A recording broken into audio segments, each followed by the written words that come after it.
شہر سے دور ایک سنسان گاؤں میں ایک قدیم حویلی واقع تھی جسے مقامی لوگ روحوں کا مکان کہتے تھے۔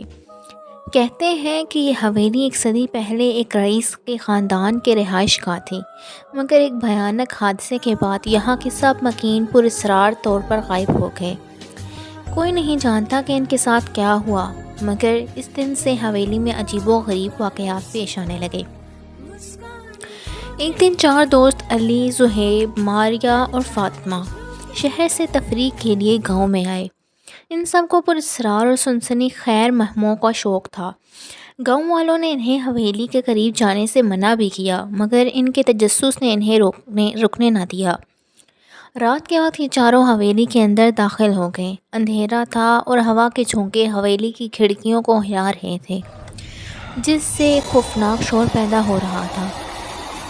ماریہ نے موبائل کی ٹارچ جلائی تو دیواروں پر پرانے خون کے نشان نظر آئے۔ علی نے مذاق کرتے ہوئے کہا، لگتا ہے یہاں کوئی پینٹنگ کر رہا ہے، مگر اس کی آواز لرز رہی تھی۔ جیسے ہی وہ آگے بڑھے، ایک کمرے سے کسی کے قدموں کی آواز آنے لگی۔ زہیب نے دروازہ کھولا تو وہاں کوئی نہیں تھا۔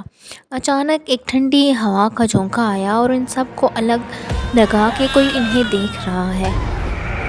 فاطمہ نے ایک پرانا صندوق کھولا جس میں ایک خطرناک اور خونی خط موجود تھا۔ خط پر لکھا تھا، یہاں سے چلے جاؤ ورنہ تم سب کا انجام وہی ہوگا جو ہمارا ہوا۔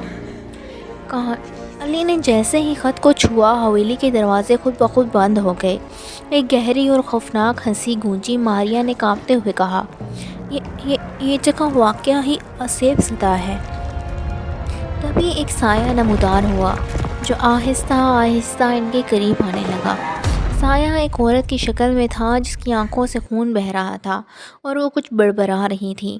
وہ سب گھبرا کر بھاگنے لگے، مگر حویلی کا ہر راستہ بند ہو چکا تھا۔ علی نے دعا مانگتے ہوئے اپنی عجیب سی ایک قرآنی آیت پر پرچی نکالی اور اسے پڑھنا شروع کر دیا۔ جیسے ہی اس نے آیت مکمل کی، سایہ چیخ مار کر غائب ہو گیا اور دروازہ خود بخود کھل گیا۔ یہ چاروں حویلی سے بھاگ کر گاؤں واپس پہنچے۔ ان کے چہرے زرد اور سانسیں بے قابو تھیں۔ گاؤں والوں نے کہا، ہم نے تمہیں خبردار کیا تھا کہ یہ حویلی ان لوگوں کی آخری آرام گاہ ہے جن کے ساتھ انصاف نہیں ہوا۔ یہ کہانی ان چاروں کے لیے زندگی کا بہت بڑا سبق بن گئی کہ ہر جگہ قدم رکھنے سے پہلے وہاں کی حقیقت کو جاننا بہت ضروری ہے۔